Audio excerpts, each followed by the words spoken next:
Esse é o podcast Ciência Feito Aqui, no qual trazemos para vocês quem são e o que fazem os cientistas que estão aqui pertinho da gente no Instituto Federal de Goiás, em uma conversa entre amigos.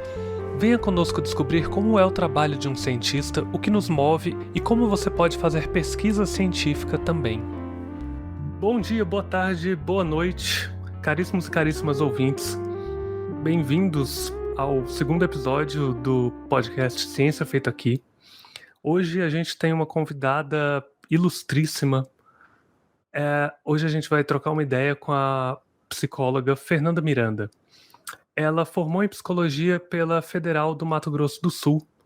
É especialista em terapia cognitivo-comportamental. Tem mestrado em educação social, cujo tema foi enfrentamento à violência sexual na escola. E agora está com doutorado em andamento pela UNB com o tema produção de identidade. Então, seja bem-vindo, Fernanda. Muito Puder se obrigada. apresentar, falar, dar o seu oi aí para o pessoal. É uma satisfação estar participando desse projeto, é muito interessante, acho que vai abrir muitas possibilidades de diálogo. Bom, eu sou Fernanda, como você já falou, psicóloga, acho que estou muitíssimo bem apresentada. E junto comigo tem aqui a professora Raíssa Lima, que vai me ajudar nessa conversa com a Fernanda. Raíssa, se apresenta aí pro pessoal. Olá, pessoal! Eu sou a Raíssa e vou estar hoje aqui com vocês, com o Daniel e com a nossa entrevistada para um bate-papo, né? E eu espero que vocês gostem, que vocês curtam muito. Você é psicóloga do Campus Formosa. Eu sei que tem muitos alunos que já te conhecem, já sabem mais ou menos como é que é a sua atuação, mas como é que é? Qual é o trabalho de um psicólogo num campus do Instituto Federal de Educação? Bom, o Instituto Federal, com a criação deles, uma das metas é a interiorização da oferta de cursos nas cidades do interior de todos os estados, né, do país. Então, essa possibilidade de ter uma equipe multiprofissional dentro da escola, com psicólogo, profissional da área de saúde, profissional do serviço social, tudo isso favorece o que a gente chama de permanência do estudante nos cursos de formação. Porque uma das questões das escolas públicas ou universidades públicas, dos institutos federais, é o ingresso. Mas, para além do ingresso, ele não é suficiente. A gente precisa pensar em todas as variáveis econômicas, sociais, psicológicas que podem impactar e, às vezes, levar à desistência ou um desenvolvimento aquém do desejado nos cursos. Então, o profissional de saúde, especificamente o psicólogo, ele entra para corroborar com toda a equipe para que o aluno consiga ter essa permanência durante o seu curso, seja identificando questões mais sociais ou questões mais psicológicas que possam interferir no processo. Então é um trabalho conjunto com o pessoal da pedagogia, da assistência social, dá para ver dessa Exato. forma. No Instituto Federal do Campus de Formosa, por exemplo, eu estou lotada num setor chamado CAI, Coordenação de Assistência Estudantil. Então, a CAI tem várias frentes de ação, dentre elas estão as bolsas, os fomentos, né, financeiros, mas também todo esse apoio psicossocial para o estudante ao longo do curso. Então, é um trabalho desenvolvido em conjunto com outros profissionais e visa justamente apoiar o estudante nessa trajetória toda do curso dele, seja de ensino médio, superior, pós-graduação. Então, como psicóloga do campus, você não faz terapia? Pois é, essa é uma das perguntas que as pessoas costumam dizer. Um psicólogo educacional, seja num campus do IFG ou outro, ele não é um psicólogo que atua como terapeuta. Embora estar com um psicólogo e poder conversar com ele possa ter fins terapêuticos, né? A gente não nega que possa ter fins terapêuticos, o foco não é a prática clínica e muito menos a prática clínica tradicional. Muito pelo contrário, é colocar a serviço da educação todas as possibilidades de intervenção e de conhecimento que a psicologia tem acumulado. Massa. Isso daí já é uma coisa interessante, né? Eu mesmo, assim, não tinha muita ideia de... Eu sabia que vocês não faziam terapia, né? Uhum. Mas exatamente, né, como é a atuação, é legal saber. Vamos falar um pouquinho sobre a sua carreira, como é que foi se tornar psicóloga, e depois a gente fala um pouquinho também sobre as suas pesquisas atuais, né, que tem muita coisa interessante. Uhum. Vamos voltar atrás e voltar no tempo para a pequena Fernanda, e como foi o processo de descobrir que você queria fazer psicologia? Aliás, né, se não me engano, você começou o curso de pedagogia antes da Exato. psicologia, né? Uhum. Então, como é que foi esse processo? Pode contar um pouquinho pra gente? Posso. Bom, eu convivo numa família muito diversa, eu costumo dizer peculiar, né? E aí, na minha família, eu sempre convivi muito próximo do que a gente chama hoje de transtorno mental. Nem sempre foi dito dessa forma, né? Mas com pessoas que já carregam, são portadoras de algum transtorno mental significativo, enfim. E então a minha família tem por tradição fazer psicoterapia, mesmo quando não era considerado algo, né, comum, como é cada vez mais. Então eu fiz processo psicoterapêutico aos 6 anos de idade, não tenho a menor ideia do porquê, só lembro de uma sala comprida, cheia de brinquedo e massinha, eu adorava ir para lá. Depois eu fiz um outro processo psicoterapêutico já na adolescência, e aí já estava cada vez mais claro que eu queria seguir o mundo psi, seja por essa influência familiar mais próxima, seja pelas minhas vivências já dentro da psicologia. Mas teve um start, que foi o primeiro livro de psicologia que eu li. Eu tinha por volta de uns 14 anos, e minha mãe é bibliotecária. E aí ela me trouxe um livro e falou assim: você que gosta de psicologia, aqui um livro para você ler. E era um livro bem cômico, e se não me falha a memória, ele chama... Como é que era? Tipo, psicoterapia para os filhos com pais problemas. E aí ele já subvertia tudo, porque a lógica geralmente é que os filhos são problemáticos e os pais não, né? Então era um livro até denso, não sei se é aconselhado para alguém de 14 anos ler, mas me fez encantar por aquele mundo sistêmico, de como as famílias funcionam, de como o nosso psiquismo vai sendo elaborado. E claro, eu só tinha vivência da psicologia do ponto de vista clínico. Então, eu entrei no curso pensando, vou ser psicoterapeuta, né? Que acontece com a maioria dos estudantes de psicologia. Eles entram buscando essa vivência clínica. E no curso, você descobre que é um leque muitíssimo vasto de atuações da psicologia para além do setting clínico. E aí, então, vai começando a minha trajetória dentro da educação. Você falou sobre o curso de pedagogia. Bom, outra ideia que eu tinha muito forte, terminando o terceiro ano, era de que eu queria cursar uma universidade pública. Então, não passava pela minha mente fazer uma faculdade particular, porque eu não tinha condições, enfim, mirava na universidade pública. E no Mato Grosso do Sul não tinha curso de psicologia na Universidade Federal. A única opção para mim seria morar com os meus parentes no Paraná, na cidade de Londrina. Então, eu prestei processo de seleção para a UEL por 2 vezes no mesmo ano. E naquela época os vestibulares eram terríveis, separados em 3, 4 dias de provas e tal. Fiquei na lista de espera dos 2, não fui chamada. No último eu fiquei acho que em 54 e chamaram 40 pessoas, 45 pessoas. Foi super frustrante. Para lidar com a minha frustração, caiu de presente na minha vida a possibilidade de fazer um intercâmbio para fora do país. Então eu passei 1 ano na República da China, morando em Taiwan. E aí eu fui estudar mandarim, estudar cultura, que já era algo que me atraía muito. Por que as pessoas fazem as coisas que elas fazem? Porque elas são do jeito que são. Então, eu sempre gostei de observar as pessoas e o jeito diferente de ser das pessoas, as diferentes culturas, né? Então, voltei de Taiwan pensando em cursar psicologia ou um plano B. E o plano B era, vou cursar pedagogia, já que não tem na Universidade Federal, vou começar a trabalhar, e com o meu dinheiro vou pagar o curso de psicologia numa particular. Se esse for realmente meu sonho, eu vou ter força suficiente para fazer isso. E no meio do processo do curso de pedagogia, eu já estava empregada, trabalhando como professora, porque isso acontece também na área da educação, né? Você consegue se inserir no mercado de trabalho muito rápido, embora não seja bem remunerado, principalmente no começo.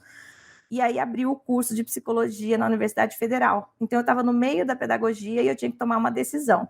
Ou eu continuava o curso de pedagogia, que eu já estava super identificada, amando, trabalhando na área, iniciando pesquisa, ou começava um outro curso superior de 5 anos, integral, e eu falei, meu Deus, vou morar nessa Universidade Federal, eu não quero, né? E o medo de não passar de novo no vestibular, né? Então eu fui lá quietinha, prestei o vestibular, sem quase ninguém saber, porque eu falei, se eu não passar, ninguém vai saber. Passei, os meus colegas de pedagogia viram meu nome, quando eu entrei na aula, você passou, eu, ai meu Deus. Só que eu tinha que fazer a decisão, porque numa universidade pública você não pode cursar simultaneamente 2 ou mais cursos, né? Então eu tinha que optar por um ou outro. Eu optei pela psicologia, só que eu morria de medo de não gostar da psicologia, porque você tinha aquela fantasia de que você ia gostar das coisas que eu já tinha me envolvido, Mas e agora? Eu estava diante de um curso que eu estava cursando e gostando, de outro que era só uma possibilidade. Então, eu transferi o curso de pedagogia para a Católica do Mato Grosso do Sul, só para segurar a vaga, caso eu me arrependesse, e ingressei na psicologia, e 6 meses depois estava feliz da vida, era aquilo que eu queria mesmo, né? E com muitas novidades, como eu disse, entrei com uma visão muito simplista, porque era a única que eu tinha da psicologia enquanto uma prática clínica, e aí a universidade descortinou 1000 possibilidades para mim. Vou ter que voltar em algum momento pra parte da China, porque aquilo ali foi tipo, sabe, explodiu minha cabeça aqui. Mas antes disso, eu pensei o seguinte, que essa, digamos, essa descoberta, né, de que o curso de psicologia é mais do que só a clínica, também foi influenciado pelo curso da pedagogia, né? Talvez, assim, você já chegou a ver essa conexão da psicologia com a pedagogia nesse processo? Já, então, os primeiro ano, praticamente, de pedagogia, você vê as matérias básicas, grandes áreas de disciplinas que vão favorecer a pedagogia. Então, você estuda história da educação, filosofia da educação e psicologia da educação. Uhum. Então, eu tive contato 1 ano com psicologia da educação. Mas aí mora a questão. Eu adoro falar essa história, porque eu acho que incentiva muitas pessoas, que é o poder que os professores têm, né? A minha professora de psicologia da educação, ela dá aula lá até hoje, enfim, é uma pessoa de grande nome no país, na área da sociohistórica, Alexandra Nashi, e eu tirava 9 e 10 praticamente em todas as disciplinas. E psicologia da educação foi a única que eu tirei 8,5 com muito esforço, porque eu acho que eu tirei 7 e pouco e ela deixou refazer o trabalho e me dar mais alguns pontos. Então eu pensei, meu Deus, eu sou tão competente em todas as outras, menos na psicologia, que eu dizia ser minha paixão. Então talvez seja um sinal de que eu não sou boa em psicologia. E ela me encontrou na cafeteria da universidade e falou assim, você não vai tentar? O curso de psicologia abriu, não era seu sonho? E eu pensei, bom, se a professora de psicologia acha que eu tenho capacidade para fazer, então eu vou tentar, porque eu estava na dúvida ainda, né? Porque eu me desempenhava tão bem, sei lá, em filosofia, história da educação, e a que eu mais queria me desempenhar bem, não fui tão bem assim. Claro que foi excelente, mas não tão excelente quanto os outros, né? Então, eu acho que os professores têm um diferencial muito grande, porque a gente nunca sabe como as nossas palavras vão repercutir no mundo do outro, porque é um mundo tão idiosincrático, tão particularizado, né? Então, eu devo muito a essa professora também, esse impulsionar para a psicologia, né? Então, Fernanda, os nossos ouvintes, boa parte deles são alunos, né? São estudantes, que ainda estão nesse momento aí de escolher a sua carreira e tal. E aí, conta pra gente, né? Conta um pouquinho para eles, como que foi a tua graduação em psicologia, como foi a sua experiência, como foi essa passagem por esses períodos, né? O que você viveu lá? Conta um pouquinho. Bom, eu ingressei no curso de psicologia onde eu morava, em Campo Grande, na Universidade Federal do Mato Grosso do Sul. O curso de psicologia é um curso extenso, bastante interessante, mas exigente também, do ponto de vista de leituras e tudo. Na Universidade Federal, ele acontecia de tarde e de noite, porque nós tínhamos um problema de ensalamento durante o dia, o que me beneficiou muito, porque eu precisava conciliar alguma atividade remunerada, trabalhar, ganhar uma graninha para ajudar nas xerox da universidade, enfim, né? Fazer um curso período integral é desafiador. Mas foi maravilhosa a experiência. Acho que o curso de psicologia amplia possibilidades de atuação para além da clínica, porque a gente entra muito preocupada com essa atuação, que é a que a gente mais conhece, que é a mais divulgada na mídia, aparece nos filmes, nas novelas, né? Ou você mesmo já teve alguma experiência com ela.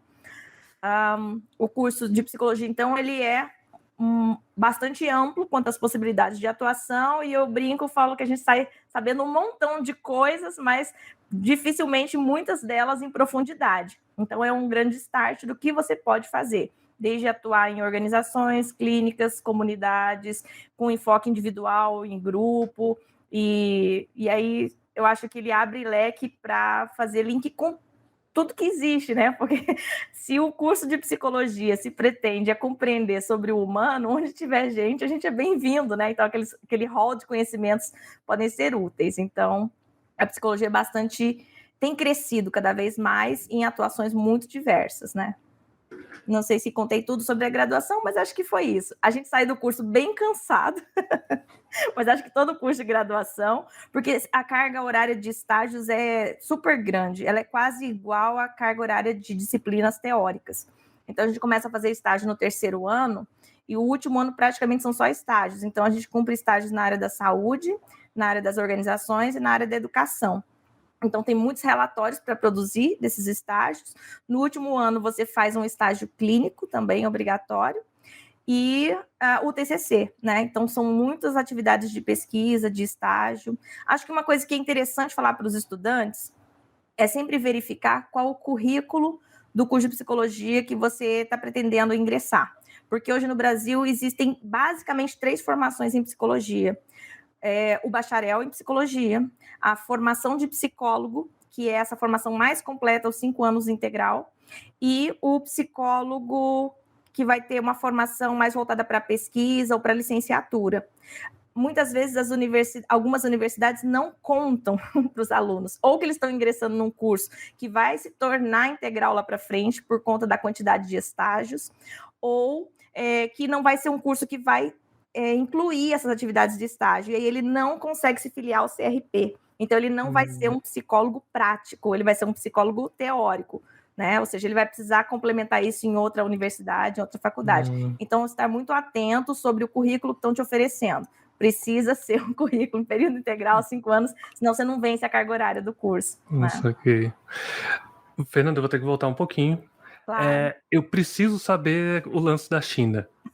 Como é que você foi parar lá? O que você foi fazer lá? Como é que foi isso aí? Foi para estudar, trabalhar? Por favor, me esclareça. Então, como eu te disse, minha família é bastante peculiar, né? Em vários sentidos. E acho que um dos sentidos é esse. É uma família muito aberta para outras culturas, para experiências inovadoras. Então, 2 anos antes, minha prima tinha ido para a Índia num programa de intercâmbio. Isso já, entre os primos, né, corria como, você vai fazer intercâmbio e tal. E teve uma outra prima que falou, não, eu vou ingressar na universidade, eu quero fazer um curso de medicina, eu não posso perder tempo com o intercâmbio. E eu olhava a possibilidade do intercâmbio com muito desejo de praticar o inglês, desejo de praticar uma língua estrangeira e de vivenciar uma cultura diferente, né? Então, eu falo que a chance do intercâmbio caiu no meu colo porque eu fiz o processo de seleção do primeiro para o segundo ano do ensino médio, mas nunca vinha uma resposta. É um intercâmbio organizado pelo Rotary Club. Então, você faz uma pequena prova de seleção de história, geografia, conhecimentos gerais, língua inglesa e entra na vaga, né, para concorrer. Então, quando eu terminei o terceiro ano, essa vaga apareceu. E isso é raríssimo. Intercambiários da França, de outros lugares, conseguem, enquanto adultos, irem. Mas no Brasil é mais difícil porque os países temem que a gente fique lá para trabalhar, o que não pode, né? Você tem um compromisso, várias regras que você tem que cumprir. Uma delas, muito engraçada, é não pode dirigir veículo automático, né? Não pode operar carros, mesmo que você tenha habilitação, beber bebida alcoólica, tem várias restrições. E aí apareceu a oportunidade de ir para Taiwan. Não foi algo que eu escolhi, falei, eu quero ir para Taiwan. Eles diziam assim, para onde você quer ir? Eu falei, para qualquer lugar, estou aberta. Então, surgiu uma possibilidade no México, que não deu certo. Depois uma possibilidade na Turquia, mas na época estava em guerra civil, não deu certo. E aí em Taiwan. Falei, gente, deixa eu ver onde é que é isso aqui no mapa. Do lado do Japão. Bora lá, bora para Taiwan.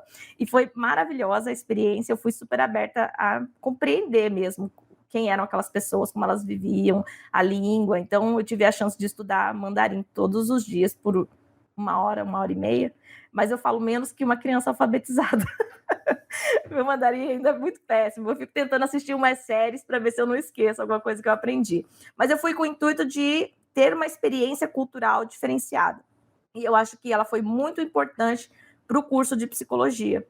Porque quando você tem a chance de vivenciar uma cultura muito diferente da sua, isso faz contraponto com as teorias que você vai estudando, né? Então, não me arrependo e acho que quem tem a oportunidade de vivenciar outras culturas deve abraçar essa oportunidade. Mesmo intercâmbios dentro do país, né? Como, por exemplo, experiências de morar numa tribo indígena ou de viver em comunidades quilombola ou outras comunidades que possam te aceitar, seja com uma pesquisa etnográfica, alguma coisa assim, e acho que o Instituto também abre muito campo para isso, tanto intercâmbio dentro quanto intercâmbio fora, né? Fantástico. Bom, ok, seguindo a sua graduação, você terminou a graduação, aí você já emendou logo numa especialização, certo? Certo. E essa especialização foi em terapia cognitivo-comportamental.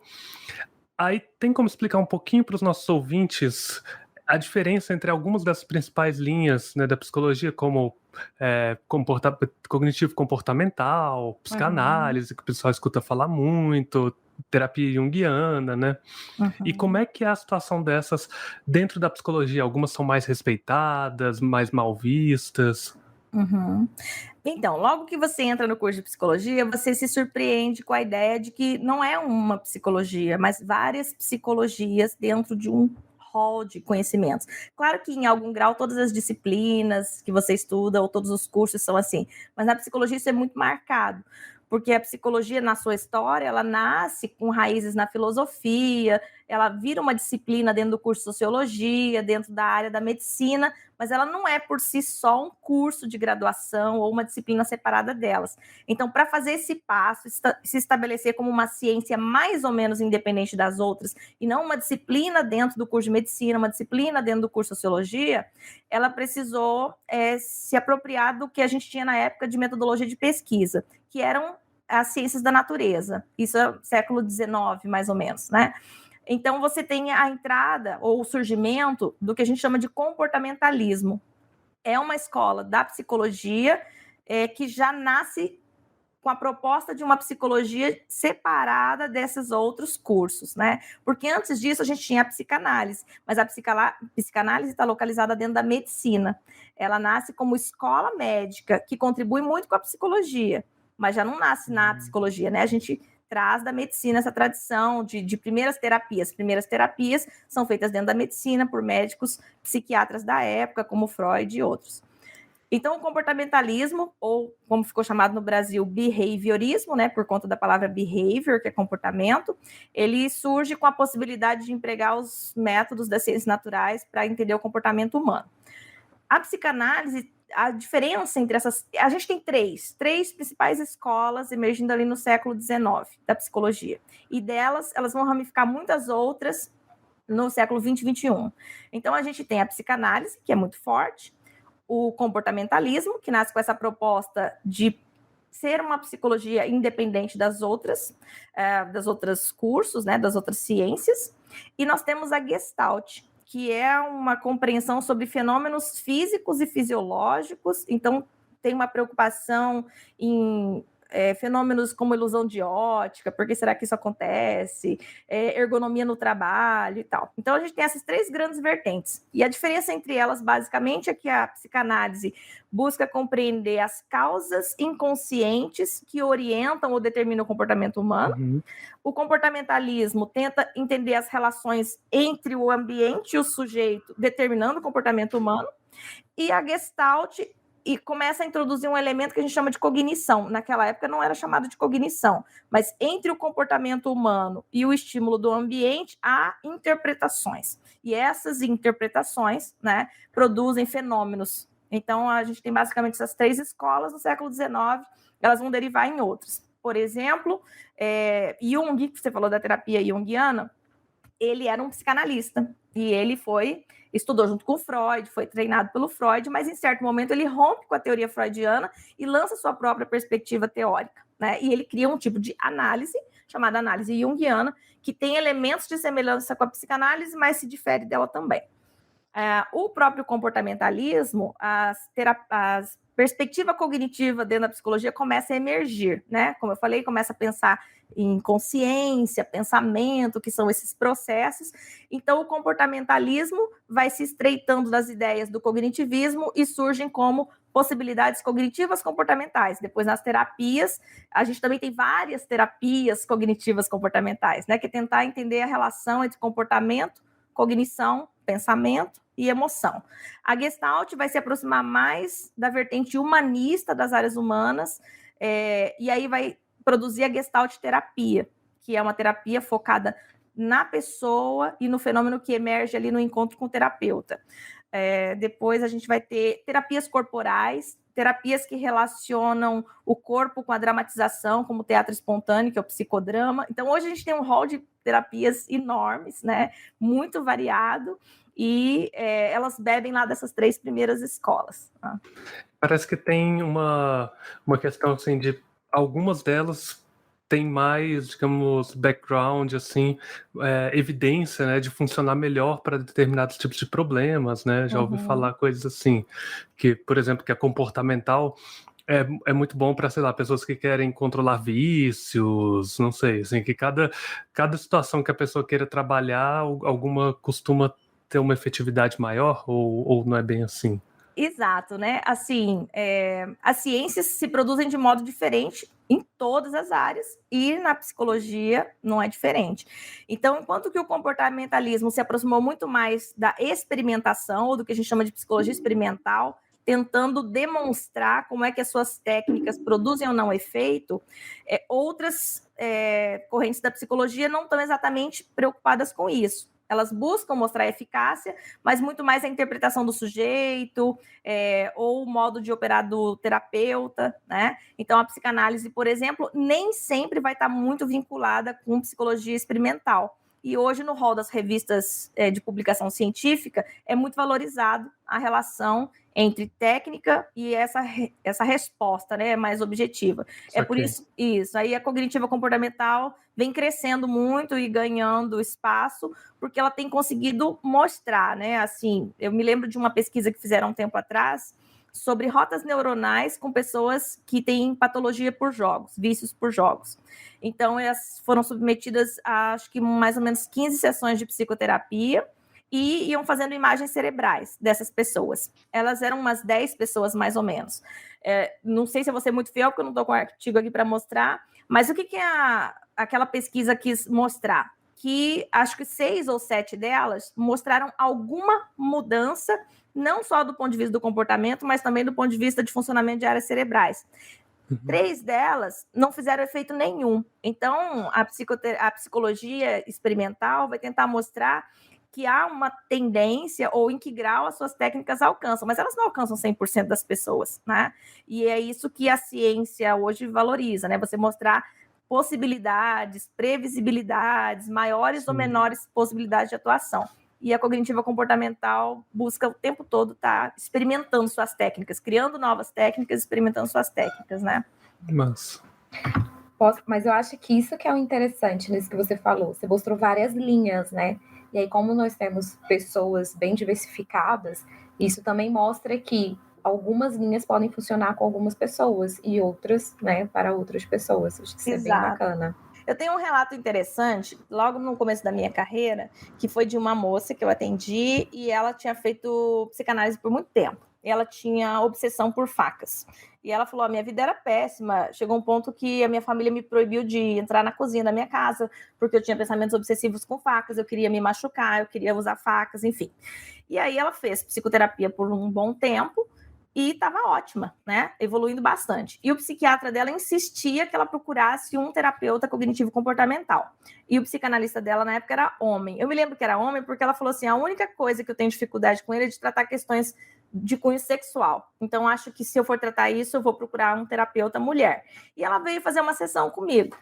Eu expliquei a diferença das 2 formas de terapia e fui muito sincera com ela. Eu falei, olha, eu acho que se você avançou tanto até agora com a psicanálise e gosta tanto dessa abordagem, por que não procurar um psicanalista mulher, então? Ao invés de buscar a cognitiva comportamental só porque o seu psiquiatra tem insistido, né? Você tem conseguido bons resultados. Então, acho que isso é uma questão ética do terapeuta, né? Do terapeuta não ser tão partidário assim das suas terapias. Essa é a melhor do mundo, essa é a pior do mundo. Elas têm efeitos diferentes, funcionam por perspectivas diferentes, tem muito a ver com a crença do terapeuta sobre também como o humano funciona, né? E eu fui docente até pouco tempo atrás no curso de psicologia. Eu acho que a melhor coisa que a gente pode passar para os estudantes de graduação é estar aberto a isso, porque a ciência caminha desses, como o Jung, né? Ele se diferenciou do Freud, mas tem aproximações. Então, a ciência caminha nesses embates, ora concordando, ora discordando e produzindo novas respostas, né? Então, assim, todas as linhas da psicologia contribuem umas com as outras, mas existe status diferente, Daniel, como você estava falando, né? No senso comum, a gente diz que os psicanalistas são os ricos, né? Que eles cobram muitas sessões, talvez porque o curso de psicanálise seja tão longo quanto o curso de graduação para realizar, a pós-graduação, ela é bastante Não cara. é uma graduação, né? Psicanálise. É como uma segunda graduação, ela é bastante cara, restrita a poucos profissionais de saúde, médicos, por exemplo, podem cursar, e você tem uma atividade especial que ao final do curso você é analisado necessariamente por um psicanalista enquanto você também faz estágio, né? Então ela é uma formação diferente das outras pós-graduações, que costumam ser em torno de 2 anos. Eu fui para a cognitiva comportamental porque eu sempre fui apaixonada por teoria do conhecimento, lá na filosofia, que eu tinha contato lá na pedagogia, né? E então me interessava muito processos da consciência, modos de pensar, então eu gosto muito da psicologia cognitiva, e na minha cidade não tinha a possibilidade de formação em cognitiva comportamental. Eu me associei a um grupo de controle do estresse na época, fiz alguns cursos, e quando abriu a oportunidade, eu cursei. Então, foi uma turma assim que foi aberta por um período e a gente não saberia quando ela ia ser ofertada de novo, né? Isso há 15, 16 anos atrás, faz um tempinho. Eu fiquei curiosa, na verdade, em relação à atuação do campus, né? Uhum. Como que a atuação do psicólogo dentro dessas linhas acaba abordando alguma linha dessas dentro do campus na atuação de psicóloga? Assim como tudo que a gente traz, né, no nosso processo de constituição do ser humano, desde as crenças familiares, todas as vivências, com certeza a nossa orientação dentro da psicologia, ela vai aparecer em algum grau, né?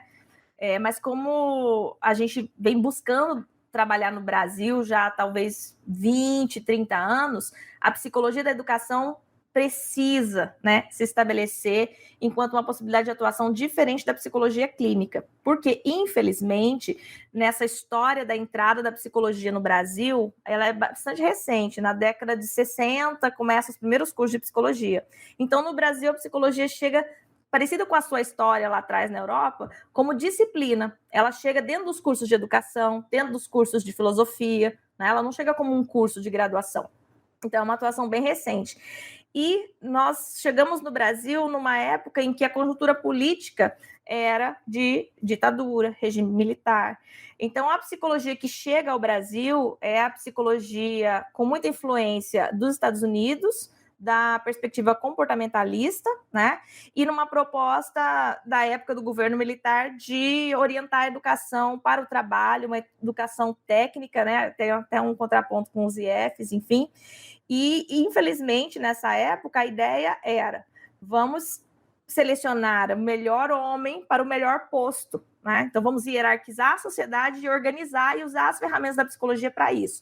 Então, a psicologia, nessa época, ia para as escolas, aplicavam testes e classificava e selecionavam os alunos como melhores ou mais potentes ou mais inteligentes, faziam as várias classes, criavam teorias para explicar por que os alunos pobres não aprendem, por que os alunos de periferia não aprendem, por que alunos assim assado não aprendem, né? E aí a gente, na contramão disso, né, os grupos políticos que estavam já se apropriando do conhecimento psicológico e querendo uma educação diferente, um país diferente, começa a construir no Brasil uma possibilidade de psicologia escolar diferente, uma possibilidade de psicologia escolar em prol das pessoas, em prol da segregação das pessoas, né?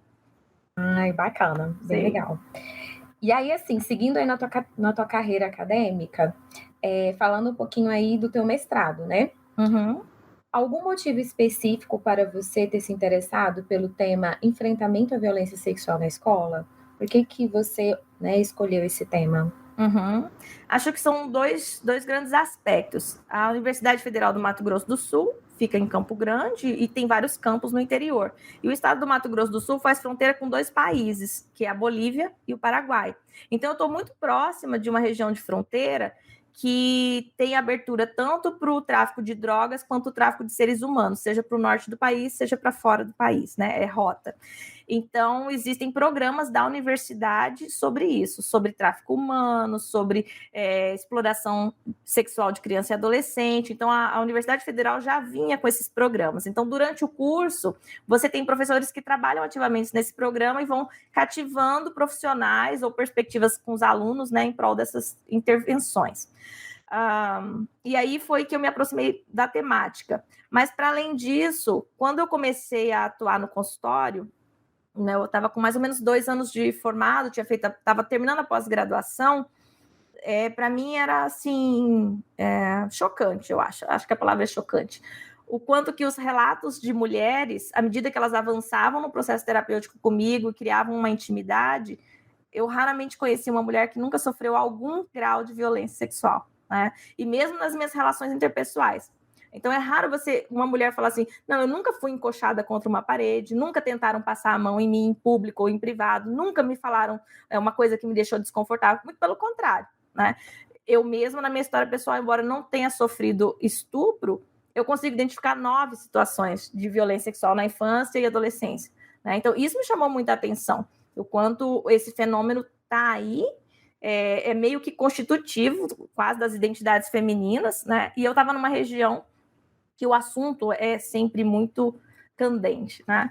Então, acho que essas 2 coisas me orientaram para o mestrado em Educação Social, e aí eu fiz ele lá no campus de Corumbá, que faz divisa com a Bolívia, né? Que daí a gente fica bem próximo também do país que eu estava dizendo. Em 4 horas você está no Paraguai, em 5 horas você está na Bolívia, né? Nossa, então, uma temática muito forte e muito chocante. E que bom que você acabou enveredando por ela, né? Porque acabou que você produziu aí um livro, né, sobre o assunto. Sim. Então, é um assunto bem sensível, né, e deixa a gente bem chocado. E eu acho que é uma coisa que acontece, como você falou, é um assunto muito comum, né? Sempre nas rodas de conversas femininas a gente acaba conversando e acaba, às vezes, relatando situações que aconteceram, que às vezes não chegou a ser, como você falou, uma violência de fato, mas aquelas situações que, infelizmente, às vezes acabam sendo corriqueiras, né? E essa temática é uma temática muito boa e acabou que, né, do seu mestrado, foi produzido aí um livro, né? Violência sexual, como enfrentar o problema na escola. Então, como que foi produzir ele? Foi muito complicado transformar aí a sua dissertação em um livro? Acho que não mais complicado que qualquer trabalho acadêmico, né? Assim, exige ler várias vezes, selecionando o que você quer colocar no livro ou não, adaptar a linguagem, adaptar a forma de citação, porque num livro, para ele ser mais fluido a leitura, você coloca notas de rodapé e não aquelas citações acadêmicas como a ABNT prevê. Veio esse convite da editora Apres, eu já estava morando em Formosa e pensava em algum momento em fazer o doutorado, né? E aí eu falei, bom, a oportunidade, vou tentar, vou arriscar. E eu tenho muito a agradecer ao IFG como um todo, em especial ao Campus Formosa, porque eu lancei o livro aí no campus. Então, para mim foi muito importante, para minha carreira, receber esse apoio todo do Instituto, das pessoas que se mobilizaram para fazer vídeos. Na época, o Lucas fez vídeo interpretando com Libras, enfim, eu tive apoio de toda a comunidade acadêmica do IF, né, dos professores, dos servidores, dos alunos, e foi muito importante para mim, né, essa oportunidade de transformar a pesquisa do mestrado em um livro. Embora o tema possa parecer que ele traz uma receita, né, como enfrentar, na verdade, ele é um convite para o diálogo de como têm sido os enfrentamentos. Eu não trago aqui uma receita de como é certo enfrentar ou como é errado enfrentar, mas uma compreensão multidisciplinar de como é que os professores no Brasil, em escolas públicas e particulares, têm vivenciado isso junto com seus estudantes. Então, eu achei super interessante.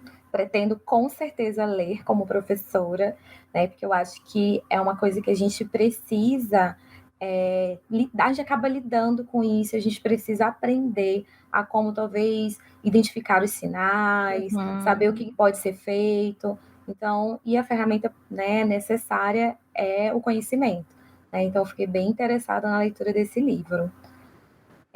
E agora falando um pouquinho da sua mudança, né? Então, você fez lá o seu mestrado, e aí depois passou no concurso para o IFG, né? E teve que fazer uma super mudança aí, né? E vir para Formosa.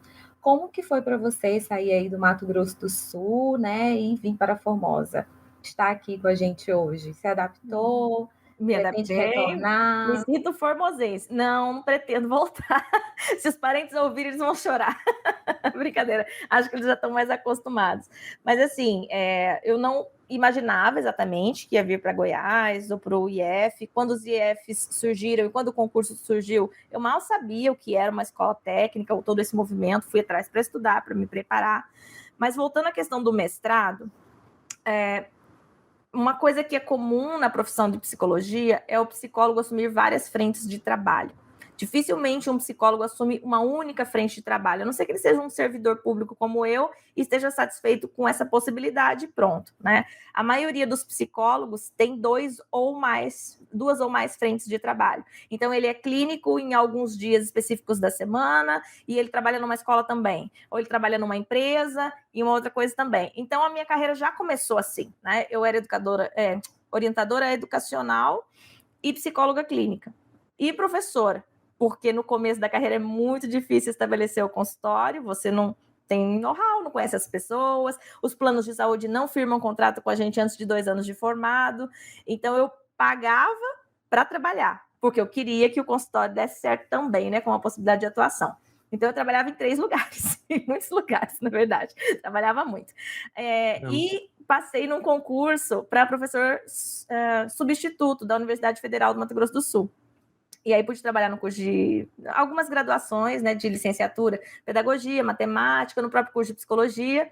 E aí me encantou. Falei, gente, eu posso ser docente em psicologia. Será que eu vou para a área, né, de pesquisa? Será que eu vou me tornar docente? E por isso eu busquei o mestrado. Então, eu busquei o mestrado como uma nova possibilidade de atuação dentro da psicologia. Eu já fazia essa atuação em escolas, já vinha fazendo na clínica, e pensei, posso me tornar uma docente em psicologia. Beleza, fui fazer o mestrado, enfim.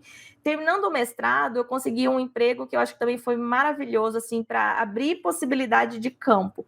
Uma editora de livros pedagógicos e paradidáticos me contratou, porque eles eram muito visionários, eles acreditavam que a pesquisa sobre como o material funcionou ou não para o cotidiano das escolas e dos professores era um grande indicador do produto deles. Então, eles me contrataram assim, a gente quer que você monte uma equipe de pesquisa. Eu falei, eu nem sei como é que faz isso. Se vira, né? A gente quer que... Uau. E aí, eu ganhava muito bem nessa editora, sabe? Foi maravilhoso. Eu trabalhava 20 horas por semana lá, e estava com um pessoal muito visionário, uma equipe muito diferente, eles tinham produtos assim, e aí a equipe inteira testava aquele produto em casa e vinha fazer os relatos, sabe? Então, eu nunca tinha vivido uma experiência parecida. E aí eu comecei a pensar, nossa, eu acho que eu vou investir no ramo de pesquisa, né? Fizemos uma pesquisa na época muito grande, usando internet, base de dados, coisas que nem se usava na época. Foi terrível, porque as internets eram discadas nas escolas, enfim, né? Aí tive essa experiência na editora, e enquanto isso fui me preparando para concursos públicos, porque eu queria me estabilizar na carreira e poder viver com um pouco mais de tranquilidade, não só tendo muitas frentes de trabalho, mas com um pouco mais de qualidade de vida. Aí comecei a pensar nos concursos públicos, foi nisso que apareceu uma vaga para o Instituto Federal. Meu esposo é professor de filosofia, e aí ele encontrou o concurso e falou, olha, tem vaga para nós dois, eu para filosofia, você como técnica em psicologia, vamos tentar? Vamos. E aí o nosso combinado foi, e se só um passar, nós vamos para lá mesmo assim? Vamos. Então aconteceu que eu passei, tadinho, ele não. Então nós viemos, né? Nós viemos com a perspectiva de poder ter um pouco mais de qualidade de vida, estabelecer a nossa família. Eu já tinha uma filhinha pequena, foi muito difícil porque eu comecei o mestrado, ela tinha 10 meses de idade, então ela era um bebê que não andava, e eu, com o coração sofrido, viajava 5 horas de carro, ficava lá em Corumbá 2, 3 dias e voltava. Então eu brinco que minha filha foi filha da comunidade, ela foi criada pela comunidade familiar, ela nunca foi só minha, né? Então eu queria estruturar um pouco melhor isso, né? Se eu for para um doutorado, não queria passar por essa experiência de novo, ou não do jeito que foi, sem tanto apoio financeiro. Então eu vim atrás de um concurso e foi assim que eu acabei vindo para o IFG. Estou adaptada, né? Acho que nos primeiros anos a gente fica muito pensativo, será que eu vou ficar aqui, não vou ficar aqui? Sempre me senti muito bem acolhida, recebida em Formosa, amo trabalhar no instituto e não penso em voltar, não. Acho que tô bem tranquila por enquanto, tô bem feliz. Então, Fernanda, aproveitando aí que você falou sobre a maternidade, como que foi para você? Você até falou um pouquinho aí, mas como é que foi conciliar a maternidade com a vida profissional, né? Porque é um grande desafio, né? É uma jornada dupla, tripla, dependendo de todas essas situações que você está no momento, né? E como que foi para você? Como que você, né, conseguiu se consolidar aí na sua carreira? Como que você conseguiu? Olha, eu acho que eu ainda estou tentando, estou conseguindo. A gente tem alguns ganhos e algumas perdas nesse processo. Então, assim, eu comecei a fazer a minha pós-graduação em cognitivo comportamental, por exemplo. Eu me casei e tive bebê durante a pós. Então, eu lembro da minha sogra levar minha filha para eu amamentar durante o intervalo das aulas na pós. Eu não tirei licença maternidade da pós-graduação, porque como foi ofertada uma única turma, a gente não sabia se eu teria a chance de concluir a pós caso eu perdesse uma disciplina e os professores vinham de Campinas nos dar aula. Então, eu fiz toda a pós, eu me ausentei só para ter o bebê e voltei. Fiz uma cesariana na época, né? Então, foi um processo, assim, muito tenso, o bebê mamando, fazendo trabalho. Quando minha filha nasceu, concretizou para mim que eu precisava de estabilidade financeira. Até então, eu achava que eu podia ter uma vida bem light, assim. Light não, talvez aventureira. Não era nem tão light, aventureira. Tipo, tá ótimo. Eu trabalho 3 turnos, corro de um lado pro outro igual uma doida, vou de ônibus, mototáxi, do que for. E aí, uma hora eu sou orientadora educacional, na outra eu sou psicóloga clínica. Aí nasceu aquele bebezinho, eu falei, gente, eu preciso parar. Essa criança precisa ter uma mãe, né? Precisa de mais estabilidade, precisa de um plano de saúde, precisa de coisas. E aí eu comecei a pensar mais em me estabilizar financeiramente depois que ela se tornou uma verdade na minha vida. Embora eu sempre tivesse o sonho e o desejo de ser mãe, a gente nasce muito na hora que o bebê nasce, sabe? E aí eu comecei a pensar em todas essas coisas. Por causa dela, eu quis fazer o primeiro concurso, que foi para professor substituto, aquele que eu mencionei, que passei. Eu estava com uns 20, 25 dias que ela tinha nascido, e para me preparar para o concurso, eu fiquei na casa da minha sogra. Não tinha bercinho, a gente pegou uma banheira, colocou cobertor dentro, ela ficava ali no escritório dormindo, enquanto eu estava aqui preparando a prova didática, as coisas, né? Então, assim, como você conseguiu conciliar? Nunca conciliei. Sempre foi esse turbilhão de coisas acontecendo ao mesmo tempo. Porque a vida não para você realizar as coisas. Ou você agarra as oportunidades na hora que elas aparecem e vai realizando do jeito que você consegue. Ou, enfim, mais para frente você lida com isso, busca elas de uma outra forma, etc. Então, assim, tive apoio da minha família? Sim, dentro da medida do que eles podiam me apoiar. Quando eu decidi ir para Corumbá fazer o mestrado, por exemplo, não tinha bolsa, porque é primeiro curso de mestrado, então a CAPES não tinha liberado bolsa ainda. E aí eu descobri isso depois que eu entrei. Eu falei, e agora? Como é que eu vou viajar toda semana para cá sem dinheiro? Então eu tinha uma parceira que a gente rachava o combustível da ida, da volta. Lá eu consegui um parente que era amigo da minha sogra, me hospedava. Então tudo foi assim, né? Arranjado com os familiares, um ajudando o outro. E daí meu pai falava assim, eu consigo pagar uma ida para Corumbá. Uma eu consigo rachar com fulano. E assim foi, com muita dificuldade. Depois a gente conseguiu 2 bolsas. Aí eu recebi a primeira bolsa do mestrado. Então fui me organizando, né? Então, assim, nunca foi fácil conciliar. Não é fácil conciliar a vida, a maternidade com a vida acadêmica, com a vida de pesquisa, com o trabalho. Nada disso é fácil conciliar. Sempre tem alguma coisa que fica pendendo. Eu tenho uma metáfora que eu gosto muito de usar para mim e para os outros que vêm conversar comigo, que é aquele espetáculo do circo chinês, de equilibrar vários pratinhos com varinhas de bambu, sabe? Se você prestar atenção na performance da artista, ela coloca o primeiro pratinho em equilíbrio, balançando o bambu. Aí daqui a pouco ela coloca o segundo pratinho, o terceiro pratinho. Num dado ponto do espetáculo, ela está só observando cada um daqueles pratos. E quando eles ameaçam cair, ela vai lá e mexe na varinha para que eles continuem em equilíbrio. Então, equilíbrio é atividade. Equilíbrio demanda observação o tempo todo. Equilíbrio demanda mexer cada aspecto da sua vida que hora ou outra balança. Equilíbrio não é algo que a gente alcança. e aí deita e fica com ele, né? Equilíbrio é algo que a gente está sempre produzindo. Então, acho que isso ilustra para mim o que é esse equilibrar as coisas, né? Então, as coisas não estão perfeitamente equilibradas. Você precisa estar observando para ver qual é o pratinho que eu tenho que mexer agora. Agora é o da maternidade. Agora é o do prazo do artigo que você tem que entregar. Agora é da prova, que é amanhã, né? E assim vai. Mas queimei muito arroz e muito miojo nesse doutorado. Muito. Incontáveis.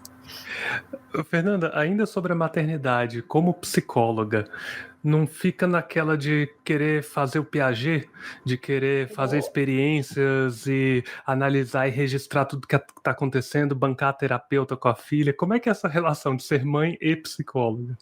Ai, gente, a gente tem que se segurar, entendeu? Tem que se segurar para ser ético e falar que eu não dou conta, preciso encaminhar, né? As minhas filhas, como eu falei, eu sempre fiz terapia, as minhas filhas fazem terapia, né? Então, de tempos em tempos, todo mundo volta para os seus terapeutas. Mas sim, eu acho que a principal diferença entre uma mãe não psicóloga e uma mãe psicóloga é que ela começa a identificar as coisas. E identificando as coisas, ela começa a se questionar se ela está vendo pelo em ovo, se ela está vendo coisas que não existem ali. Então, a gente começa a identificar as coisas e aguarda, né? E observa mais um pouco para ver se aquilo se confirma ou não. Mas não tem como, né? Todo o conhecimento em psicologia vai ser mediador de todas as minhas relações, né? Sim. Eu converso com os outros, as pessoas perguntam, você está me analisando agora? Mais ou menos, tô e não tô, né? Assim, eu brinco e falo assim, você tem que me pagar para te analisar, mas é brincadeira. A gente faz isso o tempo todo, né? Cada um de nós usa o rol de conhecimentos que tem para interpretar o outro, para interpretar a vida. O psicólogo não é diferente. O que é chato é quando você convive com um psicólogo que quer o tempo todo te contar o que ele está vendo. Porque você não perguntou, né? Então por que ele tem que te informar?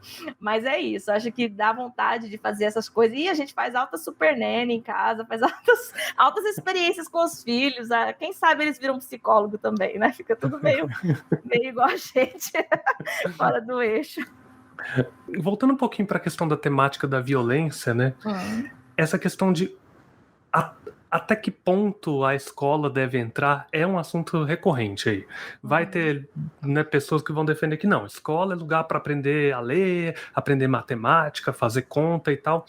E profissional de educação não tem que se meter em assunto de violência, questão sexual, não tem que se meter nisso, isso é por conta da família. Como é que você vê essa discussão, ainda mais, né, vindo de todo esse seu histórico aí, do seu conhecimento?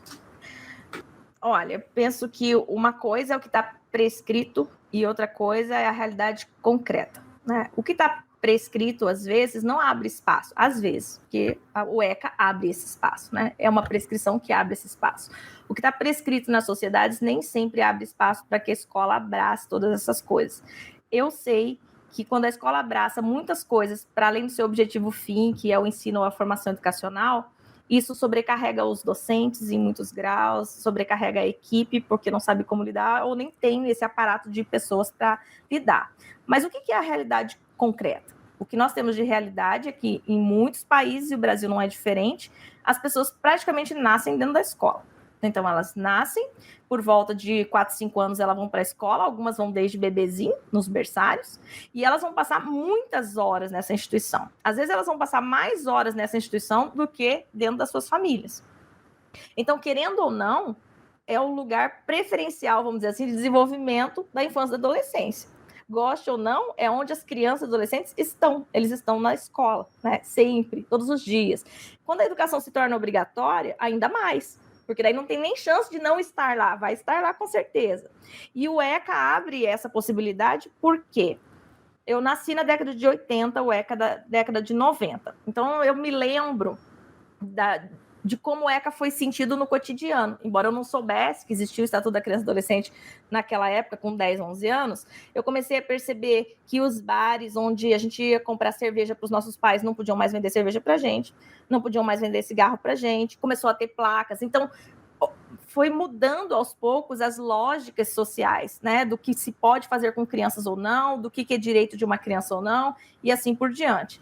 Então, eu peguei bem esse comecinho do ECA na minha história como criança e adolescente. Mas não se falava muito em conselho tutelar quando eu era criança, não se falava de violência, não se falava nada disso. Eu percebi essa mudança no entorno.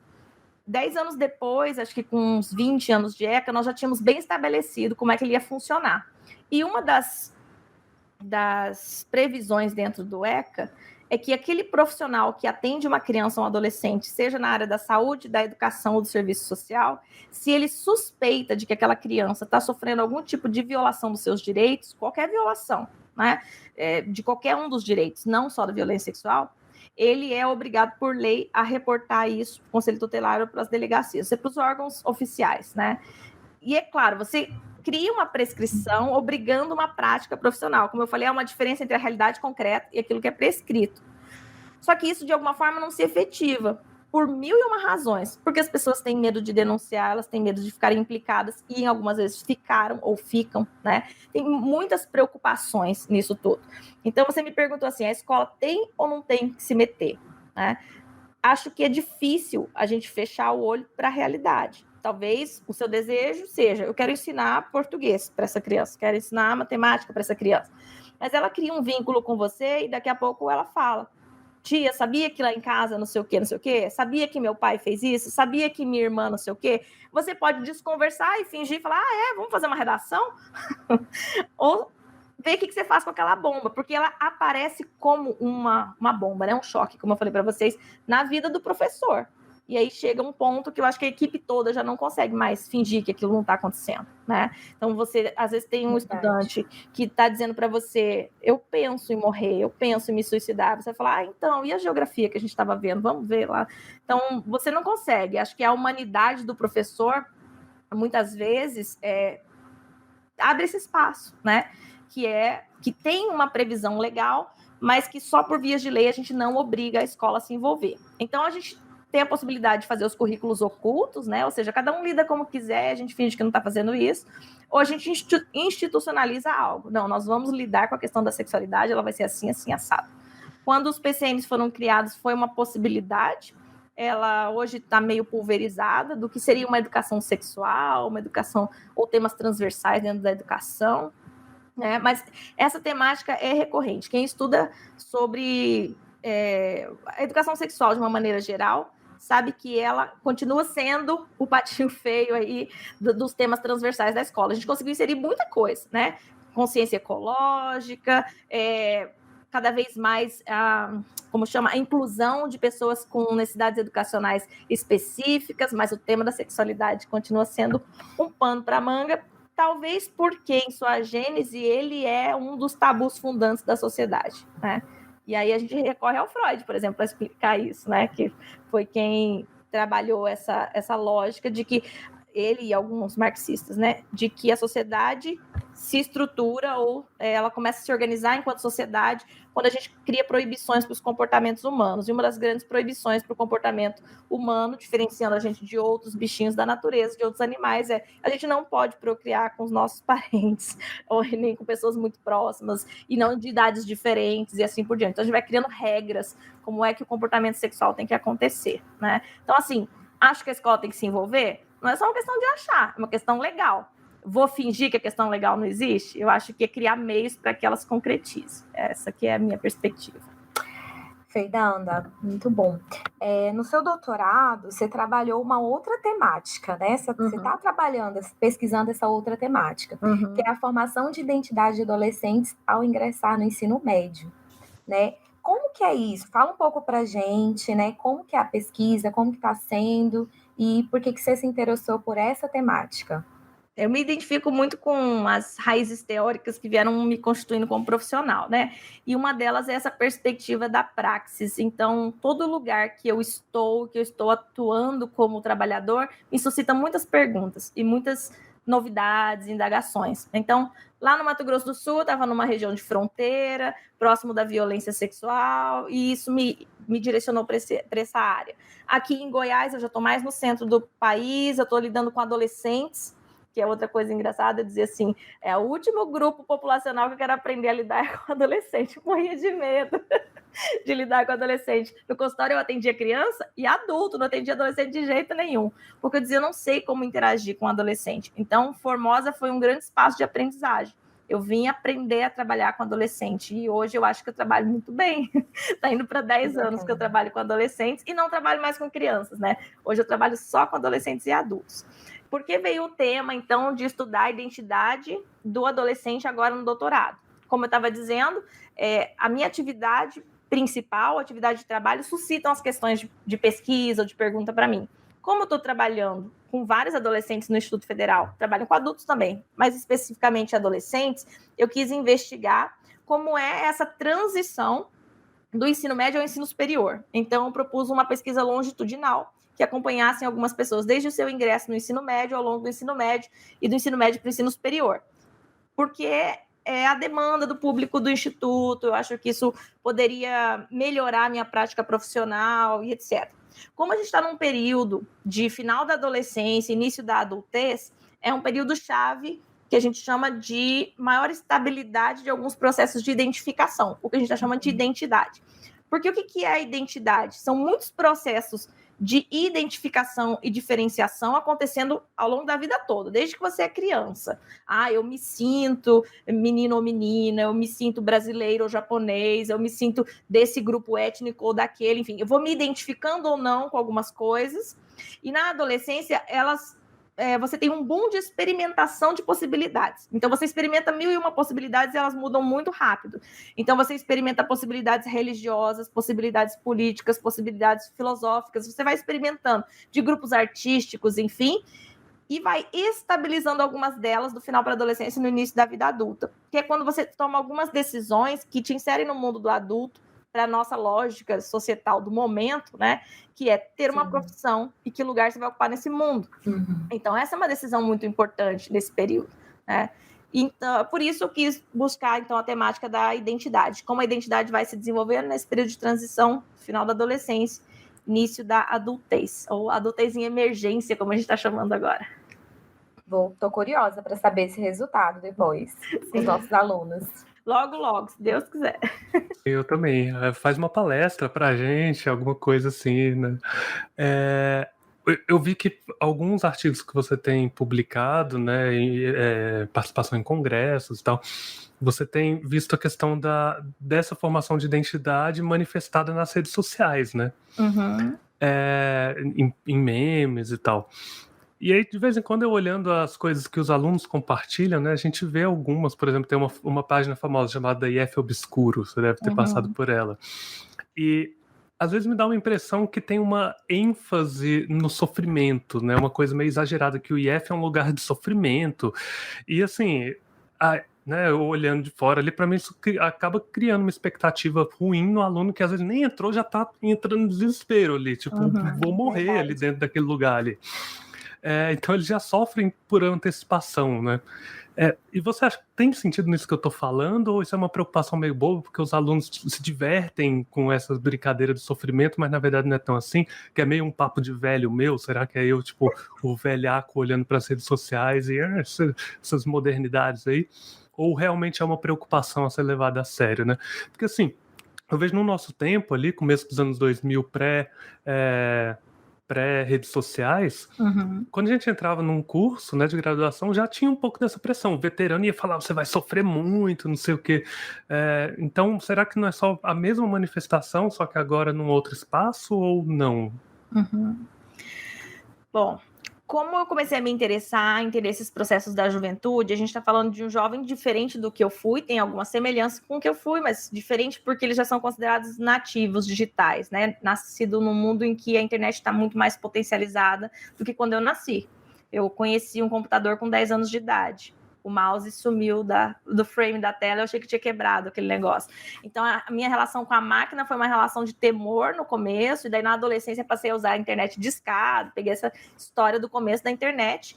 Mas as pessoas com quem eu lido são pessoas que já usam a internet na palma da mão. Então, é uma conexão pessoal, quase que 24 horas, com os smartphones, né? E é esse grupo de jovens que eu me dediquei a estudar.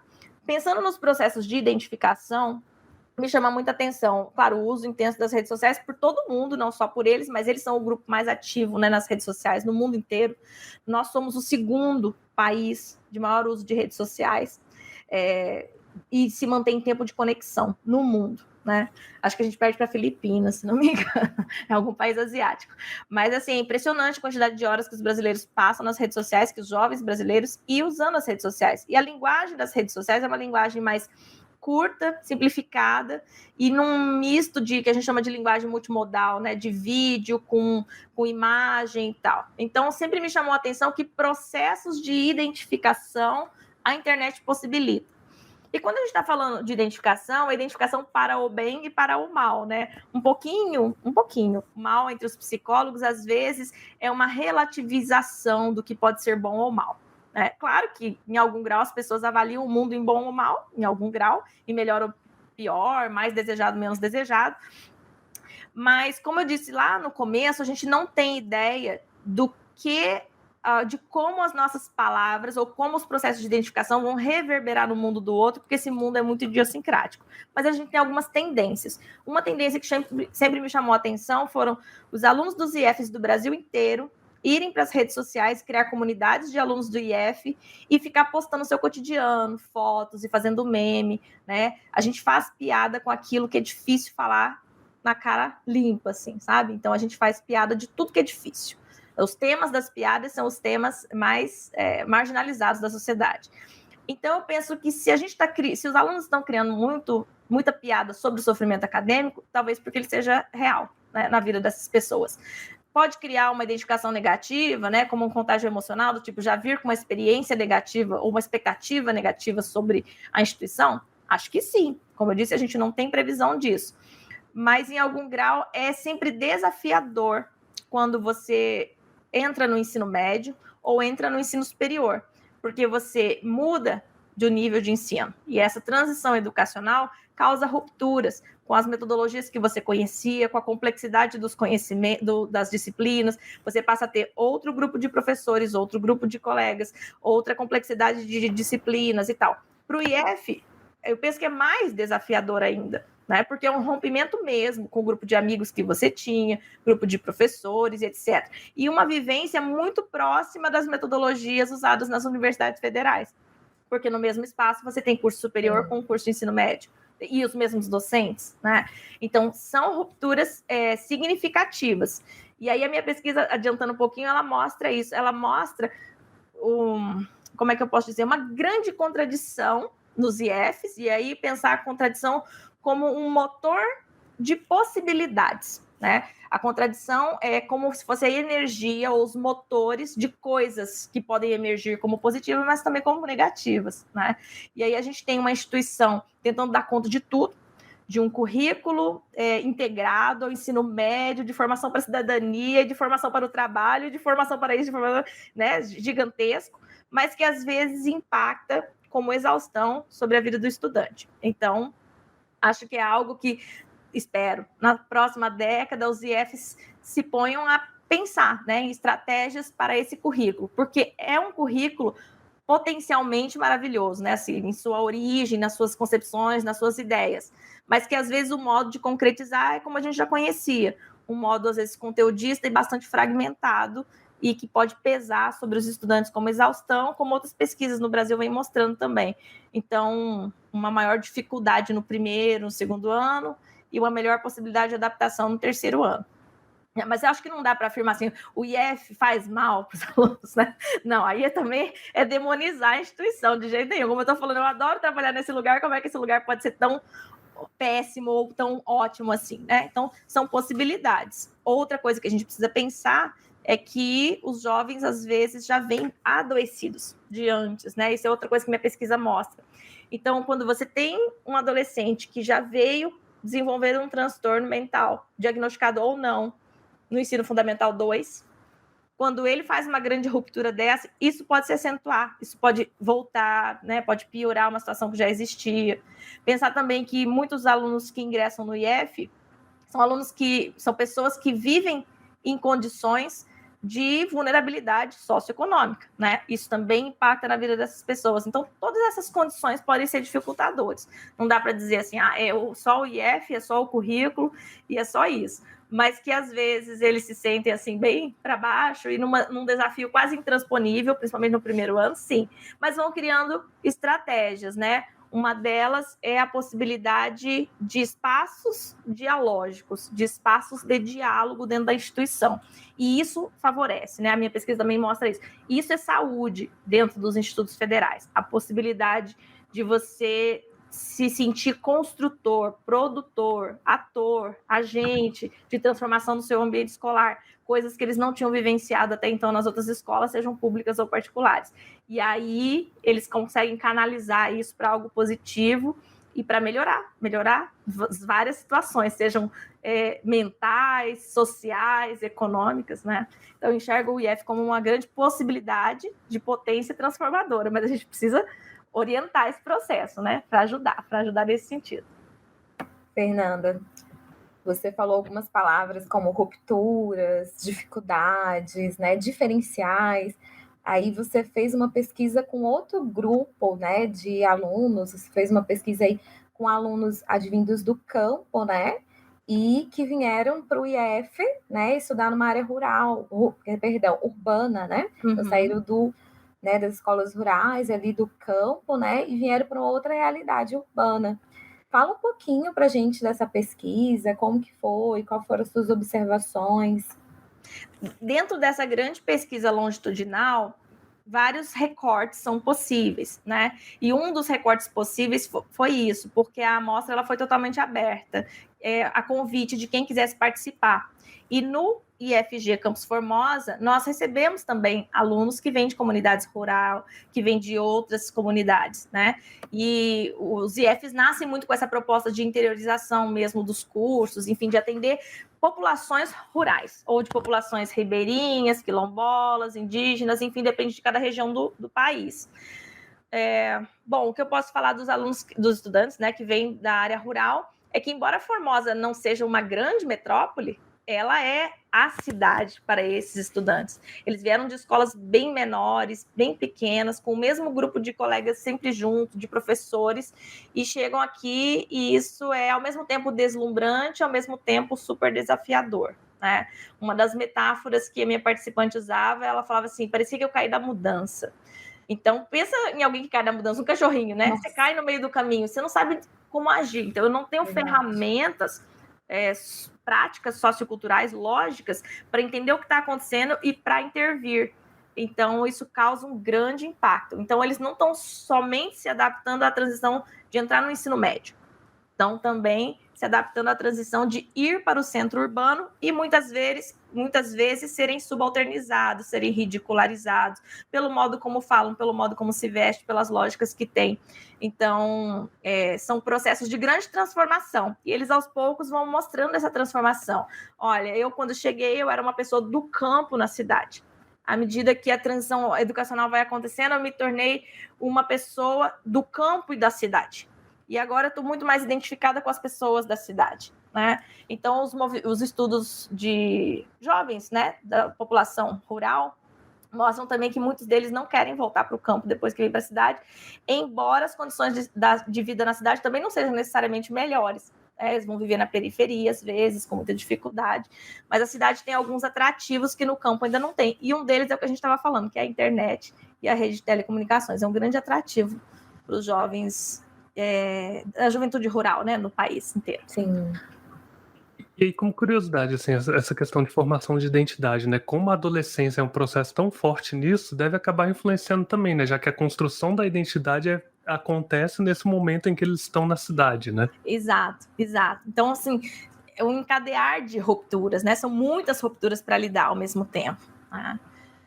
Mas é bastante interessante de ver. E mais uma função do psicólogo nos IFs, né? Ou seja, se adequar para receber populações culturalmente tão diversas, que é um desafio para a psicologia como um todo no Brasil, porque nem sempre os nossos kits de ferramentas clínicos vão dar conta dessas coisas, né? A gente precisa se aproximar de outras áreas de conhecimento, como eu estava falando, antropologia, filosofia, né? A própria prática da pesquisa para criar novas formas de intervenção, de acolhimento dessas pessoas, de escuta empática, né? E porque senão não sabemos nem o que fazer com eles ou como apoiá-los nesses processos, né? A gente está muito mais aprendendo do que às vezes oferecendo algo específico. E falando em aprender com os alunos, tem uma situação que todo professor, né, de ensino médio vai passar, ou já passou, que é você lidar com alunos que chegam no ensino médio ali já com algumas ideias muito fortes, algumas visões políticas, culturais, assim, meio fortes, e às vezes até que a gente pode classificar como racista, sexista, né? E assim, isso nesse processo que o aluno tem ali 14, 15 anos, né, tá ainda formando a identidade, tá tentando encontrar, né, quem ele é e tal nesse processo. E assim, né, claro, é preocupante ele já carregar essa visão, mas eu pelo menos vejo isso como um processo de formação da identidade e que cabe a nós, educadores, ajudar a orientar o estudante nesse processo e não necessariamente combater, ser, sabe, agressivo, assim, silenciar aquilo ali, tentar estabelecer um diálogo para tentar ajudar ele nesse processo de formação. Você acha que eu estou falando bobagem, sendo permissivo demais com ideias que podem ser nocivas? Como é que é a visão, né, da profissional, né, nesse assunto? Acho que a primeira coisa é a gente não levar, como é que eu posso dizer, a pretensa ilusão de que a gente vai transformar todo mundo. A gente não vai transformar todo mundo, porque transformação é um processo pessoal que no máximo você pode influenciar se o outro te permitiu. Então, acho que esse é um primeiro ponto. Entender que a gente não tem esse poder todo, mas a gente tem algum poder desde que o outro permita. E o convite para o diálogo, um diálogo assim mais franco, mais horizontalizado, sem muito julgamento, por mais que possam ser absurdidades o que o outro está te dizendo, ele possibilita o encontro entre dois humanos, né? Senão, não. Ele é uma relação hierárquica, ele é uma disputa de poder, ele é uma outra coisa que está se dando. Existe sempre diferença de poder, porque somos mais velhos, eles mais jovens, ou alguma coisa assim, isso sempre vai acontecer. Um fez o curso superior, o outro ainda não, tem graus, né, de poder atravessando essas relações. Mas quando o outro percebe que você está disponível para escutar e para tentar entender, por mais absurdo que aquilo possa parecer, ele começa também a reavaliar, ou seja, abre espaço de reflexão. Você não consegue abrir espaço de reflexão só no embate. Algumas pessoas, a partir do embate, podem se questionar, mas o que a psicologia mostra para nós é que toda vez que você vem e confronta uma ideia ou entra num embate aberto com a pessoa quer ganhar a discussão. Ela não quer necessariamente te escutar. Ela está pensando qual é a próxima argumentação que eu vou tecer para derrubar a sua, né? Se você não vem com essa postura de enfrentamento para as minhas ideias, mas de compreensão das minhas ideias, talvez aos poucos você comece a me ajudar a refletir, a mudá-las, né? Devagarzinho. É fácil? Não. A gente vai conseguir com todo mundo? Também não, né? Então, eu acho que espaço para dialogar é um grande desafio e um espaço em que a gente não fique dando muita lição de moral, né? Não fique dizendo assim, não, mas olha, eu tenho experiência de vida, vou te contar um negócio que eu já aprendi, porque a gente fala, e a hora que a gente começa a falar isso, aí a gente tá falando sozinho, eles tampam o ouvido, não estão nem aí, estão só olhando pra nossa cara e falando assim, que boba essa pessoa, não sabe nada, né? Então, conseguir estabelecer essa relação empática mesmo e escutar, né? E muitas vezes não é fácil, como eu falei, às vezes você escuta coisas chocantes, absurdas, né? Que você fala assim, meu Deus do céu, e agora? Por onde eu vou? Deixa eu escutar mais um pouco para ver se eu consigo tecer uma fala aqui, alguma coisa, uma pergunta, né? Alguma coisa. Mas não é fácil, é assim mesmo. A gente aprende todo dia a dialogar um pouquinho mais, né? Isso é um exercício diário para a vida, não só com adolescentes, não só com os alunos. Mas é isso que você falou, né? A escola é um espaço de reflexão, né? E quando a gente traz eles para esse espaço, acho que as coisas vão se transformando, né? E eles estão nessa formação de identidade, como você falou. E o espaço, quando ele é aberto, né? Isso colabora, a gente pode colaborar com a formação deles nesse sentido, né? Achei bem bacana. Então, e aí, assim, a gente tem esse espaço do IFG, né? A gente tem ali os docentes, né? Que às vezes estão orientando, etc e tal. E muitas vezes os alunos não sabem que né, os outros servidores, que mesmo que não sejam docentes, eles também podem, né, orientar TCC, orientar iniciação científica, né, enfim, ter os seus projetos de ensino, os projetos de extensão, né, dentro desse pensamento, né, o que você poderia estar, né, passando aí para os alunos, para os nossos ouvintes e estudantes, se você tem uma linha específica que você gostaria de talvez de convidá-los, ou passar alguma orientação para eles, né, de como eles podem talvez estar iniciando nesses estudos daquilo que você está trabalhando. Uhum. Olha, volta e meia aparece algum aluno, né, perguntando se a gente quer fazer algum projeto em alguma temática. Algumas delas eu vou me sentir mais à vontade e outras não. Mas eu acho que é válido, mesmo aquelas temáticas que eu não conheço tanto, porque é uma primeira incursão da pessoa, daquele estudante, naquela temática, né? E por que não fazer? Mas algumas eu vou me sentir mais à vontade em fazer. Então, temas ligados à infância e adolescência eu vou me sentir mais à vontade de fazer. Temas ligados a direitos da criança e adolescente eu vou me sentir mais à vontade em fazer. Temas ligados à própria psicologia cognitiva comportamental, à violência, questão de gênero, questão da saúde. Então, são temáticas que eu me sentiria mais podendo contribuir mais, né? Psicologia da educação, enfim.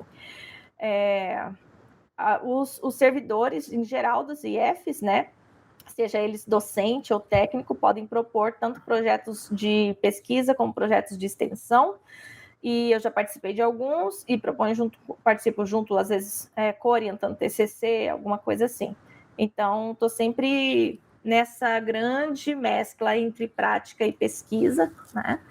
E acho que é isso. No momento, acho que tem uma orientação de um TCC sobre suicídio, uma pesquisa de umas estudantes do ensino médio junto com uma outra professora que querem investigar características personológicas a partir da teoria junguiana, embora não seja algo que eu trabalhe especificamente, como eu falei, eu acho que se o estudante vem com aquele desejo de conhecer algo dentro da psicologia, a gente pode ensiná-lo a como montar um projeto de pesquisa, como se faz uma revisão de literatura, né, dentro das redes na internet, das bases de dados. Então, conhecimentos que ele pode levar para qualquer curso superior, não só para psicologia, não necessariamente para psicologia, né?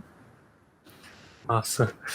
Bom, o papo tá maravilhoso. Por mim, eu continuava mais 2 horas conversando com a Fernanda ou mais, mas a gente tem que encerrar, né? A louça não se lava sozinha, a minha louça aqui tá esperando, tá? Pois não vou queimar meu miojo hoje. Minha louça tá gritando aqui, por favor. Fernanda, a gente combinou de encerrar passando alguma dica cultural, algum filme, uma série, um jogo de videogame, um livro, qualquer coisa que você gostaria, pode ser relacionado com as suas pesquisas, pode não ser, pode ser só alguma coisa que você goste pra gente saber do que você gosta, sabe? Me ver, nossa, ela gostou do mesmo filme que eu. Enfim, o que você quiser recomendar de dica cultural, agora o espaço é seu. Dica cultural, meu Deus. Não vou dizer nada específico, mas eu acho que toda vez que a gente se propõe a se envolver com música, isso traz um grande conforto e preenchimento para o nosso ser. Seja a gente tocando um instrumento musical, seja escutando músicas que a gente gosta, seja conhecendo as letras dessa música, ou analisando os ritmos, enfim. Então, acho que música, a minha dica nessa pandemia, mergulhe na música, ela vai ser uma boa companheira. Algum disco artista em particular para recomendar? Vários. Vai lá, manda uns 2 aí. O que a Fernanda escuta? O que a Fernanda escutou recentemente aí? Eu escuto Chico Buarque, do Brasil, né? E escuto muito pop rock, escuto muita música romântica e escuto música instrumental, porque eu gosto muito de instrumentos de corda. Então, às vezes, uma viola espanhola, alguma coisa assim, gosto muito de escutar. Mas eu sou bem eclética no ritmo musical. Tem música que é para cantar, tem música que é para escutar, né? Então, acho que esse mergulho na música possibilita organizar nossa vida mental e ser um pouco mais feliz. Então, essa é a minha dica cultural, mergulho na música. Massa. Gente, muito bom papo. Fiquei muito feliz de ter recebido a Fernanda e ter contado com a participação da Raíssa. Adorei as perguntas, adorei a conversa. E é isso. Espero que vocês que tenham ouvido tenham curtido também. E agora a gente se despede. Foi uma Tchau, tchau, maravilha. pessoal. Tchau. Tchau, muito obrigada pela oportunidade de compartilhar as coisas que eu tenho vivido e sucesso no projeto. Obrigada, foi ótimo. Tchau. Valeu, gente. Tchau, tchau. Esse foi o Ciência Feita Aqui, projeto de extensão do Instituto Federal de Goiás, parceria entre os campos Formosa e Anápolis. Arte, edição e divulgação por Michele Barbosa e Ítalo Henrique Carvalho. Visite nosso site extensão.ifg.edu.br/Ciência Feita Aqui para ouvir os outros episódios e deixar seu comentário.